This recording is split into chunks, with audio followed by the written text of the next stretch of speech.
DawgNation. This is DawgNation at Large. I'm Kaylee Mansell with Cody Chaffins, who is filling in for Connor Riley today. Cody, I often find myself thinking about you more than you would probably think. But I feel like now I just have memory association. So the other day when the Combine invite list got released and Cash Jones was not on the list, the first person I thought about was you. Yeah, Cash Money did not make the list. He is one of those folks, and obviously, you know, the folks at the NFL Combine in Indianapolis, they're not big fans of this show because I have been a stan of Cash Jones for the last couple of years, and not seeing him make it, it was a disappointment. Yeah, I mean, I thought just for the iconic helmet hitting moment alone, like you want a vibe guy like that on your team. Exactly. I'm curious, does he get the Dan Jackson treatment where maybe he gets a little bit of an edge just because he's a Georgia guy and a special teams player? I think, yeah, and he's a really smart player. When you think about Cash Jones, he's the guy that they want out there on third down because he knows what to do. He's also a guy who, you know, because you're at Georgia, everybody becomes a special teams player. He knows what he's going to do out there, and that's where you're going to make your money in the NFL if you're a guy like Cash Jones. You got to go be gritty and go be one of those guys who's going to make those plays on special teams. And, yeah, kind of like Dan Jackson. He's got to prove it now, and I think, you know, Dan didn't get invited to the Combine, but he got drafted. I don't know if Cash Jones is going to be drafted, but I do think he's one of those guys once he gets in camp. I think because he's a Georgia player, the coaches are going to like him a lot. And he's one of those guys who's going to, you know, there's always, every training camp around the NFL has those guys who are like the camp heroes who everybody's rooting for in the fan base. He is going to be one of those guys. These preseason games, they're going to mean a lot to Cash Jones. He's going to get his chance to shine then. Yeah, but also part of me thinks that maybe it doesn't matter as much to Cash Jones as it does to us, because I feel like just based on context clues and things that we know, Cash Jones might be okay doing something else. They've already got the Cash Jones concrete mixers that, you know, he helped pay his NIL money, apparently helped repaint the concrete mixers this year. So his family's got the concrete business there in Texas. He'll be fine either way. So we had to hit on somebody who wasn't invited to the Combine, but later on we're going to talk about all the Georgia players who were, but we've got more to do before we get to that. So this is DawgNation at Large. It's the show for the new breed of Georgia Bulldog fan. This is DawgNation at Large with DawgNation insiders Connor Riley and Kaylee Mansell. Well, I got half of it right. I'm Kaylee Mansell. This is Cody Chaffins, and it feels a little bit maybe coincidental that Connor Riley is not here after the Patriots lose the Super Bowl, Cody. Am I right in saying that? Curious. At the least, it is curious. And we're going to poke a lot of fun at Connor's team later on. First thing that we're going to do is talk about what Georgia can take away from the Seahawks Super Bowl win, specifically when it comes to defense and coaching. Then we're going to follow it up with some Combine talk where we'll discuss the guys that got invited, what they need to show, and then we're also going to touch on the guys that maybe didn't get an invite that came as a surprise. And then for this week, I feel like we needed to go all out on the memes because Super Bowl, just such a great day for the internet, whether you're in tune with football or not. There was a lot of ground to cover, so I'm excited to get to those because I do feel like Cody is the king of memes when it comes to DawgNation at Large. But let's start with this. It wasn't the most thrilling or exciting Super Bowl win we've ever seen, but I think we can all agree that a great defense is something that can be appreciated. The Seahawks would not have won without their stellar defensive performance, and across the entire season, their defense was elite. And look, Kirby Smart, Mike McDonald, both come from that defensive background, which is something that I feel like has become smaller and smaller over the years. We're seeing a lot of offensive-minded head coaches win championship, but both defensive-minded guys. And so I think there are some things that Georgia and Kirby Smart can do to kind of model the success that the Seahawks had throughout the course of the season as well as the Super Bowl. Starting with the one that Kirby Smart likes to downplay the most, and I know you and Mike Griffith talked about it on your On the Beat show Monday night, but sacks and pressures are still important. No matter how much you say it's not, they're still there. You look at the box score after the Super Bowl, and the one thing that stands out, 6 sacks for the Seahawks. It made a difference in that game. Nobody can tell you different. It was interesting to look, when you start to break down the sack numbers a little bit, it was interesting to me how it all came together. 6 sacks. You had 3 of them come from defensive linemen, just straight up bull rushing guys. We saw Jared Wilson, former Dog, had a rough day. Left tackle had a rough day there for the Patriots. But guys from the defensive line, defensive tackles getting into the backfield, making sacks. They had 3 sacks in the Super Bowl. How many sacks did Georgia defensive tackles have this past season? 3.5 for the whole season. So you want to see some of those big bullies in the middle, those guys getting some sacks. and I'm going to go on a tangent here. I did a little bit of a deep dive. The other sacks, you had one sack come from Devin Witherspoon, who just had an incredible game, the cornerback for the Seahawks. And it was interesting to me looking at Witherspoon's numbers because he's a guy that they sent on a blitz. Boy, he was pass rushing all over the place, and I think that was definitely an edge for the Seahawks. So in the Super Bowl, all the pass snaps, 12% of those, he was listed as a pass rusher by PFF. So he was getting after the quarterback on 12% of those. They were sending him there. Is that something that's going to catch on? It's a copycat league in the NFL. The college teams were all watching that game. Is that something that they say, we're going to pull that out a little more? So I was thinking about, if Georgia copies that, who is their guy to be the cornerback or this defensive back who is going to be on the blitz? And I started breaking down some of the other numbers for Georgia. It was interesting to me to watch Rayshawn Dinkins late in the season as he got more and more snaps. Of course, started in the SEC championship game, started in the Sugar Bowl. But of his pass snaps, so we said 12% was the times in the Super Bowl that Witherspoon was getting after the pass rusher and not just dropping into coverage. Well, it was 8% for Rayshawn Dinkins this year, and actually 11% in the SEC Championship, 9% in the Sugar Bowl. So those actually went up as he became a starter. I think back to when Georgia was at their best, the 2022 season, and you just see Javon Bullard getting after the quarterback, sending him on that blitz. So I wonder if that's something that Georgia could copy and get back to a little more. And if they do, Rayshawn Dinkins may be the man. Yeah, and we actually saw a small glimpse of that when Georgia played at Texas last year. They used Dalen Everett in that sort of role, and it really paid off, and we didn't see much of it after that. Rayshawn Dinkins is a great one to be able to utilize that nickel position in that way. I also said somebody maybe like Ellis Robinson because we know that he has the speed. Now, that might be a little bit more predictable, but I think the way that the Seahawks did it right was that wasn't something that they showed really throughout the course of the season. It was something that they showed a lot of in the Super Bowl because it was something the Patriots weren't ready for. And so Georgia has had great regular seasons and they get to the postseason and they can't finish. So you still have to continue to be creative from a coaching standpoint, especially going up against a team like Ole Miss that you've already played. They know what you're going to show. So you have to continue to be creative when coming up with different defensive things that can allow you to have those big moments. Yeah, Mike McDonald found a weakness in that Patriots offense, and he exploited it throughout the Seahawks. You talked about it. Witherspoon, he had done it in his past where he was blitzing a lot as a cornerback, but this season, like you said, he had done it like 4% of the time. So it wasn't something they had on tape. So yeah, I think keeping some of those cards close to your vest, especially now in these last couple of years, we've seen that you're going to see teams multiple times. Georgia played two teams twice in 2025. They played Texas 2 times in 2024. So I do think, continuing to be creative is something you definitely got to keep doing. And I also don't think it's a coincidence that both the teams that played in the national championship this season were the 2 teams in college football that had the most sacks. So that's something that Georgia can model their game after, but also remind themselves that, yes, those stats are still important. Now, this is the obvious one. Everybody's going to tell you that the battle is won at the line of scrimmage, but we really saw that on Sunday night. I think it really comes to the recruiting of both of these positions. Everybody's concerned now about getting a 5-star quarterback or a 5-star wide receiver, the really flashy players, but we learned on Sunday that none of that matters if they can't protect the quarterback. Jared Wilson, Will Campbell catching a lot of strays, but when you go back and look at some of Georgia's great offensive linemen, defensive linemen of the past, Monroe Freeling, 5-star, Jalen Carter, 5-star, somebody like Jalen Walker, also a 5-star, and those are the positions that you have to pay a lot of money for now, so there's no bang for your buck when it comes to elite talent on the lines of scrimmage, and Georgia really needs to hone into that, even though I know everybody wants their own Jeremiah Smith or their own 5-star quarterback. The game is won at the line of scrimmage. Sunday's game was a great display of that. Yeah, when you look at what the Seahawks are doing, Sam Darnold they paid him well. He's a free agent coming in this offseason, but he ain't Pat Mahomes. You didn't have to have a superstar, but if you can protect him, and then also part of being those bullies up front is being able to run the football, and Kenneth Walker going with 135 yards, 5 yards a pop in the Super Bowl shows you, control the line of scrimmage, run the football, control the clock. Those were things the Seahawks did.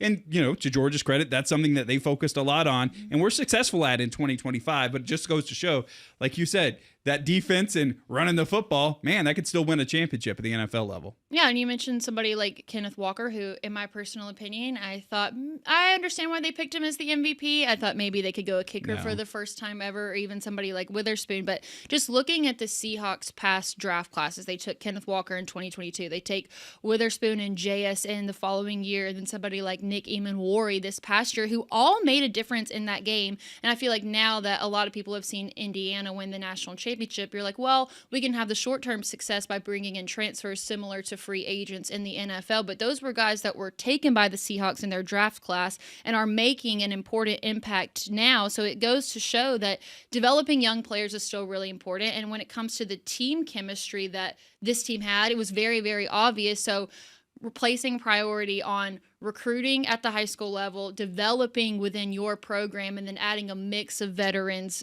creates a complete team. So don't forget the value of bringing guys into your program, letting them start there, letting them develop there. Yeah, it was interesting to see kind of the dynamics of it. You talk about Indiana, which is, paid mercenaries for 1 year, or guys who transferred in. But yeah, a lot of NFL folks will compare the NFL draft to the high school recruiting, and folks want to say, well, high school recruiting is not important anymore. Go try and tell an NFL GM that the draft is not important anymore. What's going to happen? Because you're getting these guys who are going to be a little more loyal to you, and the NFL it has a much bigger impact because they're not getting paid as much as some of those free agents that are coming over. But that's probably the case if you can get a high school relationship with a guy. And Georgia is experiencing some of this. On3 says they're using their money the most wisely, according to other GMs around college football. So if they're creating those relationships, maybe they're able to get guys for a little bit cheaper.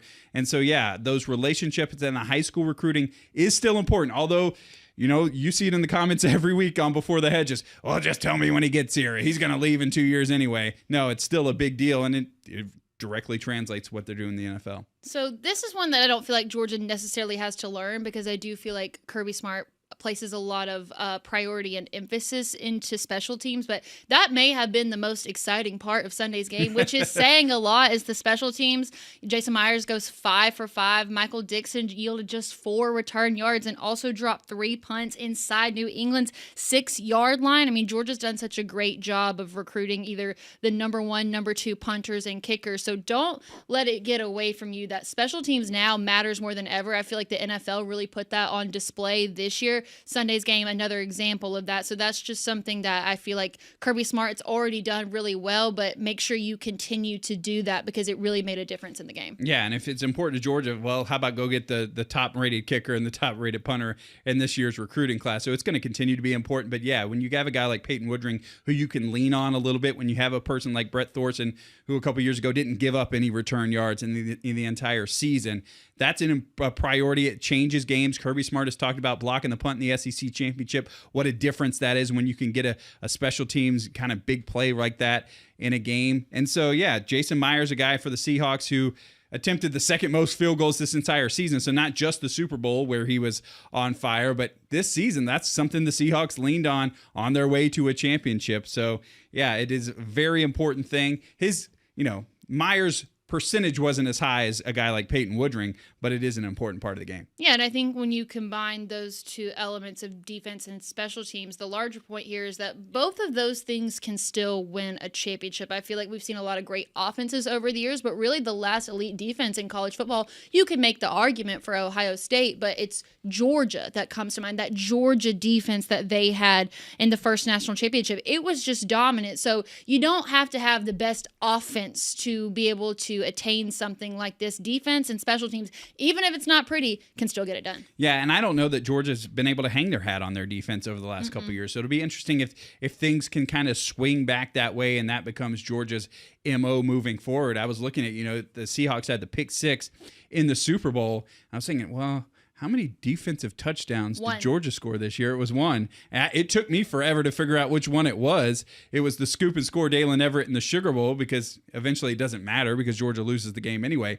But that's a crazy stat to think of. No safeties, no pick 6s this entire season, and 1 fumble return for a touchdown in the final game of the year. That's something I know Georgia would love to change moving forward. And just like looking at those parallels, Kirby Smart with special teams, Seahawks with the special teams. I think one of the other parallels that we saw is that elite teams often peak later on in the season. The Seahawks lost their first official game, lost another game in week 5, but they were playing at their best when it mattered most. So I think this is also a reminder to myself as a part of DawgNation. I freaked out a lot over those early games. I mean, I got a lot of gray hairs from watching the season go on. And even though maybe Georgia's season didn't end the way we anticipated, we could tell that they were playing at their absolute best. starting in November through the SEC Championship. I think the Seahawks were also a great display of that. Don't freak out over the early things. There's a learning curve with every single team that you have, especially this year under a new quarterback with Gunnar Stockton. So this one's a reminder to myself, a reminder to the fans.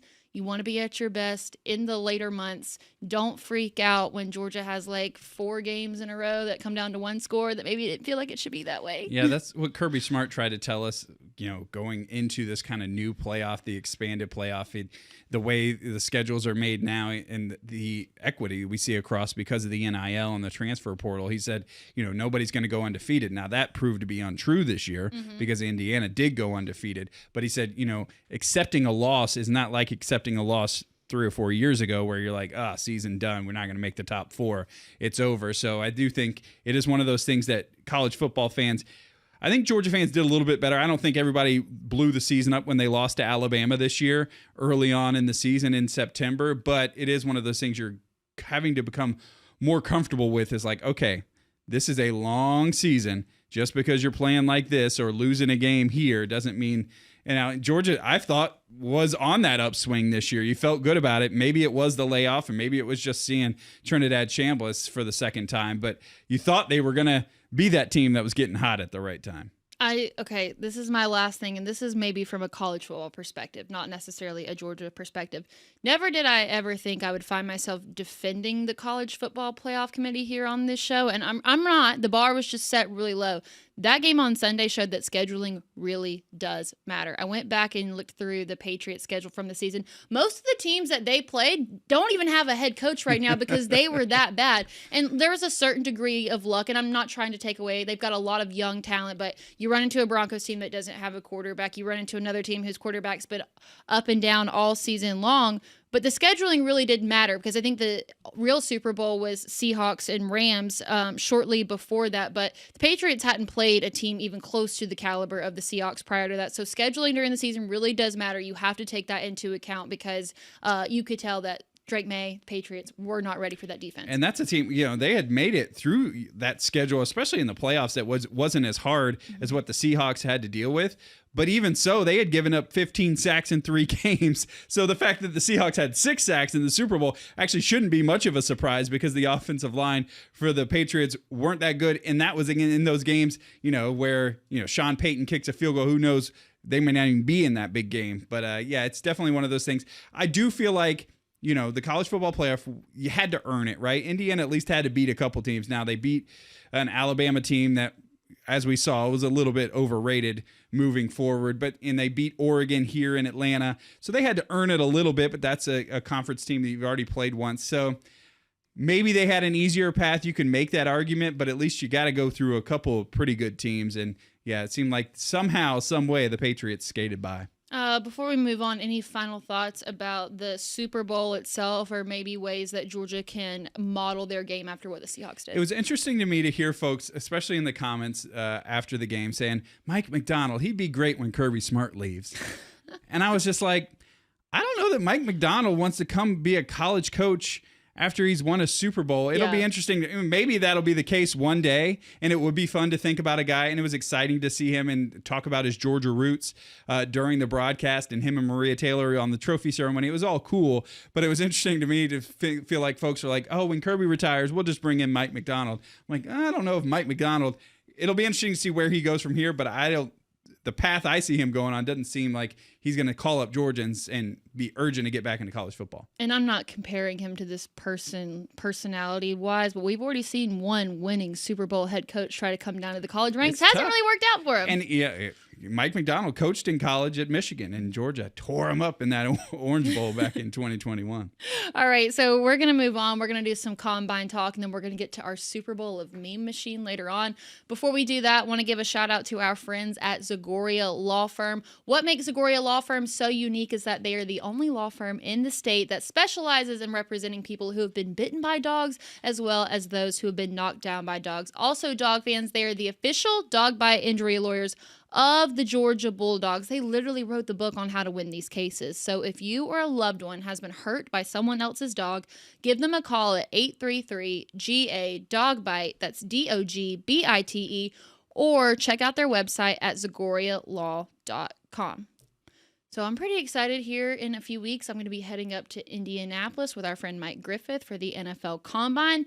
10 dogs get the invite this year. We'll start with our first group of 5. You've got Dylan Bell, Zachariah Branch, Colby Young, Monroe Freeling, Micah Morris. I mean, Zachariah Branch, I think everybody kind of knows where he stands. I could see him going the Ladd McConkey route where he could probably go early in the second, maybe late in the first, but I feel like he should test well. The person for me on this list that I don't know if maybe I was surprised to see them was Dylan Bell. Yeah, it is. And spoiler, we'll say Dylan Bell is on there, and one of the wide receivers you don't see on the list right there is Noah Thomas. So it was interesting to me, kind of just the direct comparison from Georgia fans. I wonder if you asked them, would you expect to see Noah Thomas or Dylan Bell in there? Now, I think the reason that you do, because Noah Thomas, 6'5", 205, NFL body type, and didn't have as many catches this year as Dylan Bell, but Dylan Bell kind of does it all. Mm-hmm. I think that's what sells at the next level. If you're going to draft a guy late in this class, which Dylan Bell will be a late round draft pick if he gets drafted this year,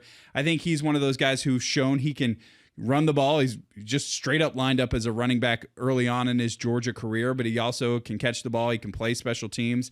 So if you're trying to find somebody late in the rounds, you want a Swiss Army knife who can fill in a couple different spots in that 53-man roster. You got to fill in, play multiple positions and also do special teams. So I think that's maybe why Dylan Bell got the edge over Noah Thomas, because I do think that those two guys were right there together. I know Georgia is excited for Dylan Bell. They felt like he was one of those guys who stuck around, did everything for the team. He's one of those guys at end of last year, he was telling Kirby, hey, what can I do? Do you want me to move to running back? Now, Georgia ended up with Josh McCray and had their fill at running backs. They didn't have to have him play there this year, but he's very a team-first guy that Kirby Smart loves, and I know he would be, stumping for him at every turn. Yeah, someone else who's also going to be interesting for me at the Combine is the other wide receiver, Colby Young, who is projected to go somewhere between the 4th and the 7th, which, I mean, that can mean anything. I think for Colby Young, he also has a nice NFL-type build that they'll look for. I think really what it comes down to for someone like Colby Young is what does that health evaluation come out looking like, because that is a big priority for NFL teams at the Combine, and they get the chance to really see all of those medical records. And one of the things that Kirby always says, whether it was with Jalen Carter or was Tate Ratledge last year, these guys are guys that fought back to play in the same season that they got hurt, and the NFL scouts love to see that. So he went through that process maybe a little faster than he should have, just so he could get back and try and help the team in the Sugar Bowl. So I think that helps NFL scouts as they're looking at him. But the medical is a huge part of the Combine. When you go up to the Combine, every team sends their medical staff up there. Everybody's getting the x-rays. Everybody wants to see the MRI. And so they're all checking out these injuries to really get a full picture. And some NFL front office people say that's the point of the Combine. It's not the 40 times.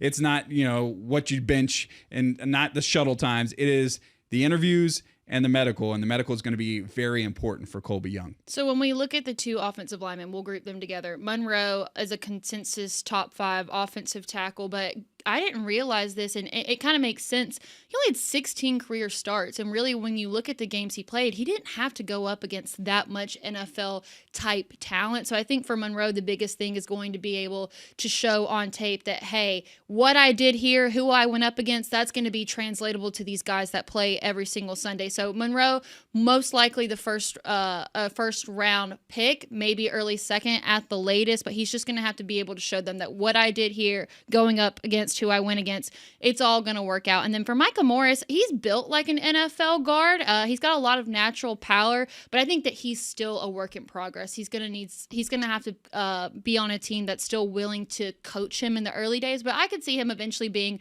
a good backup guard. But the story is, does Georgia get a first round pick with Monroe Freeling? Yeah, I think he will be. He is, like you said, those top 5 of the offensive tackles, and that's usually a good number that's going to get drafted early on, depending on how the NFL views this class coming out. Mm-hmm. But it justifies him leaving Georgia to me, to see where he is, where everybody's putting him. It's like, yeah, all right, you were ready.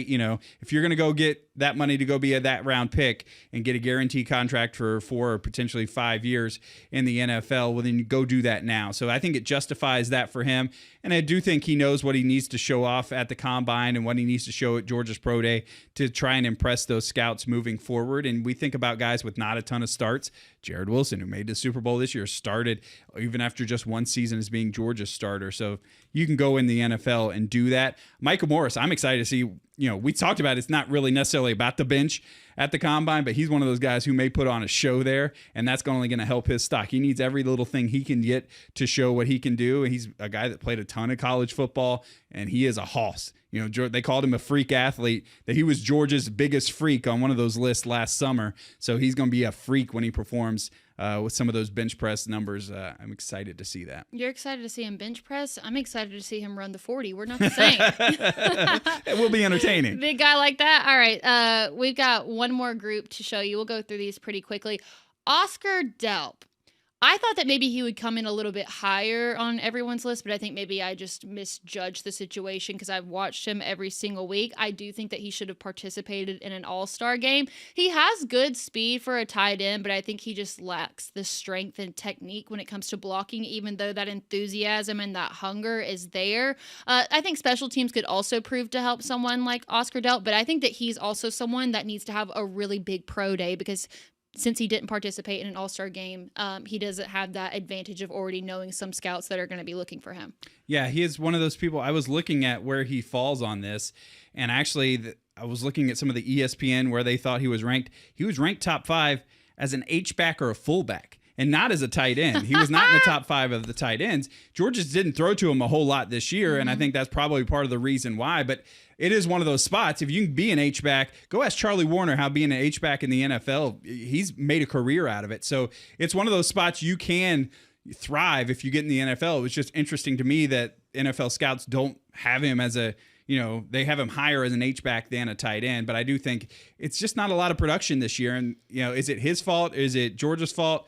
That'll be up to the guys that are watching the film. Was he open? Should he have gotten a pass there? Was he just not schemed enough? Did they need him to stay in the block? So all those things will be considered, but I just think without the numbers, he is going to have to show off some patch catching ability at the combine and at the pro day. So for C.J. Allen and Christian Miller, I feel like I kind of have an idea of what's going to happen with those guys. I believe they're both top 50. Maybe Christian Miller falls a little bit outside of that. The one person on this list who I have no clue is Dalen Everett. Got a lot of hype pre-Senior Bowl. Did not have the greatest Senior Bowl performance. He's not really on any of these top lists, but I think out of everyone on there, especially considering what happened a few weeks ago, he's got the most to prove. Yeah, he definitely does. He's played a lot of football at Georgia under a coach, Kirby Smart, who takes the secondary under his wing even more. So I think Kirby's word for the NFL scouts will help Dalen Everett. He said, I've developed him. He's done everything the right way. I think Dalen has one of those guys who makes big plays in big games, and we've seen that, whether it's the SEC championship or the Texas games a year ago. But yeah, I think, he didn't get forced into action a whole lot this year because he was the older cornerback, and so a lot of teams they're going to pick on Ellis Robinson, DeMello Jones if they can go a different way, Daniel Harris early on in the season, and so he didn't get a lot of look that way. He has something to prove. It'll be interesting to put up the numbers. A lot of folks, he's taller than, some of those cornerbacks you see at the next level. So that height's going to help him at the NFL because a lot of them want a long cornerback, but it'll be interesting to see where he falls. And again, it's one of those things, especially a cornerback, because there's going to be a lot of them. You just got to go prove yourself and get into a camp and make a team. And I wonder if maybe an NFL team could see Dalen more in a safety type role as opposed to a quarterback, because I do feel like he has that versatility. For Brett Thorson, it really just comes down to, can he get in where someone like Jake Kamara did fourth round a few years ago? Now, obviously, each draft class with punters specifically is just based on need, but that's a talent I don't think that teams are going to want to pass up on if he's still there and they've got a little bit of wiggle room, because, he's by far the best punting prospect that's coming to the combine. Yeah, he's one of those guys who, again, has played a lot of football. He's an older guy, so he's experienced. He's been acting like a professional for years now for Georgia. He came to America.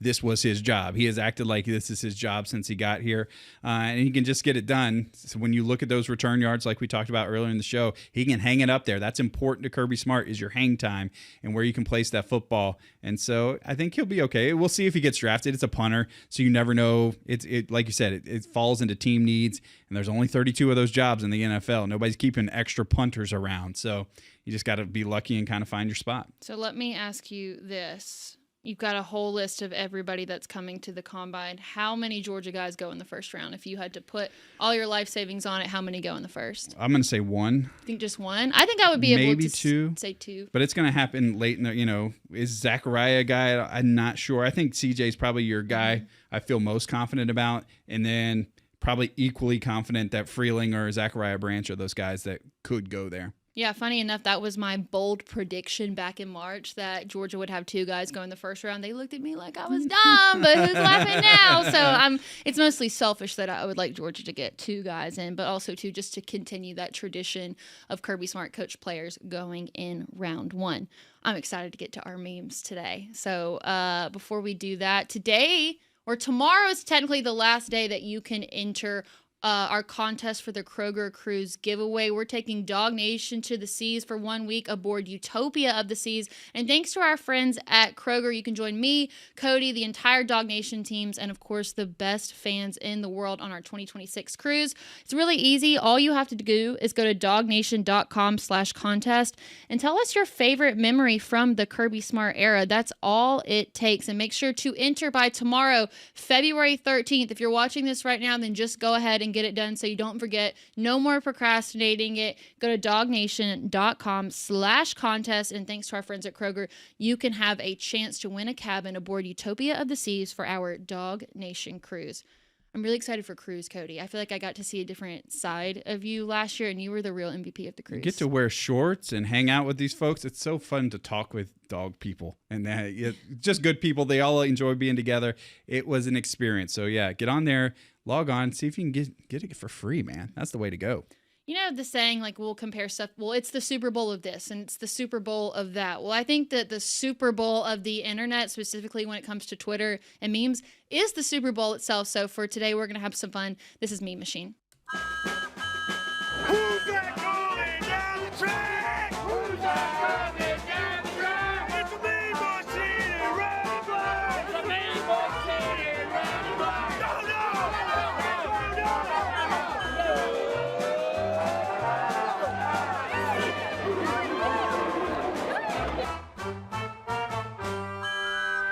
So I'm assuming that both of us went the Super Bowl route, and I just don't know if it's better or worse that we're doing this without Connor. I think it's worse. I think it would be fun to have Connor just kind of be sad about it. And it'll come up in my memes.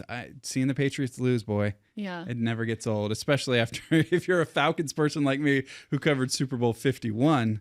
Yeah, seeing the Patriots lose is good. Yeah, well, I actually was away for the Super Bowl, and I was with a friend who's not as into football as I am, and she goes, so who are we rooting for? I said, let me tell you, the only people that are rooting for the Patriots are New England Patriots fans. The rest of the world is rooting for the Seahawks. So if anybody asks, that's what we're doing. Yes, and that the other beauty of the Super Bowl is that everybody's watching it, yes. Right? Like whether you are a football fan or not, everybody's eyes are on it. So the memes they're exponentially bigger because all eyes are here. All right, so we'll kick it off. We've got a few to show you. I'm going to go ahead with my first one. These are in random order, so okay. I don't know if we're going to start out with some of the nice ones. There we go. It says, every third ad during the Super Bowl, I'm trying to teach the baby to gamble. Oh, my gosh. And these started like a month in advance, too. I started seeing the FanDuel ones everywhere. Every other ad had something to do with gambling. I was like, there's got to be some sort of rule against this, right? Like, I know that it's not frowned upon, but I don't necessarily know if we should be encouraging it either. Right. Like, now you can't smoke in ads, and you don't see cigarette ads anymore. We've banned that. Yes. But the gambling, it still seems to be okay. The thing that struck me, I was like, they do the story every year in the news of how much 30 seconds of Super Bowl time takes. And it's like, it's $8 million or whatever it is for 30 seconds on the Super Bowl ad time this year. Well, when you start adding up, like, dude, it was how many different DraftKings or FanDuel or whatever they were. How many ads did they buy? How many millions of dollars did they spend? All that tells you is they are just taking folks' money left and right. And sports gambling, people think they're going to make money off of it. They ain't buying 18 Super Bowl ads because you made money off of them. Trust me. Yeah, I found myself playing a fun game of, is it gambling or is it an AI commercial? Because some of them were hard to decipher at the very beginning. I feel like, there was a lot of AI, a lot of like HR commercials. Yes. Like, who's buying this stuff? It was interesting. Right, show me what you got. We'll go with my first one, and it is something we talked about a little bit just a second ago. Is honest, hardworking football fans, and there is Sam Darnold taking all those bullets so the Patriots do not win another championship. Now, it should probably say Seahawks defense if we're honest, but it's more funny with Darnold and having the beard go there. But yes, anything to have an honest, hardworking football fan have to see another Patriots championship. There was another one I almost did. It was like the rebuilding effort, the time that Patriots fans have had to go without, and it's like a blip on the map. Yeah, they have not had to rebuild. We don't feel bad for them at all. So, yes. Thank goodness we're not having to see another Patriots win. And it was hard not to be happy for a guy like Sam Darnold, who, has just been through the ringer in a short career. It starts by getting drafted to the Jets, which is just like the ultimate curse. So to see him do it, I would be rubbing that ring in the face of my former teammates, and I wouldn't even care. No sympathy, no remorse. It was exciting for him. Congratulations. All right. Next one up for me. It says Patriots Super Bowl entire offense, and Drake May, whose wife and Michael May has gone viral on TikTok for making cookies. It says, try my wife's cookies. Yo, these cookies smack. It says, please God, do something. We're in the Super Bowl. That was all I could think about the entire time. That was the majority of jokes I made with our friends. I was like, well, at least he comes home to eat cookies every single week, win or loss. Yeah, so his wife, it's like you said, become famous on TikTok for making these cookies and being a homemaker, which is, it's cool. It just goes to show you too, like the Super Bowl, there's so much that surrounds the Super Bowl that guys can get lost in it pretty easy. You just think about, like, again, how small the game actually is.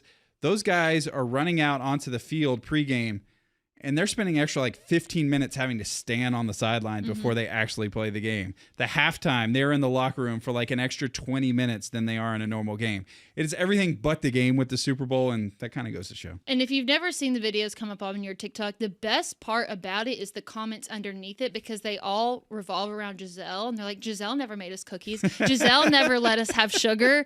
So if you haven't ventured onto her page, I don't know how good her cookies are, but the comments and make Drake it even May better. Seems likable too. Yeah. I like that he's not like that Darth Vader and Tom Brady. Right. Yeah.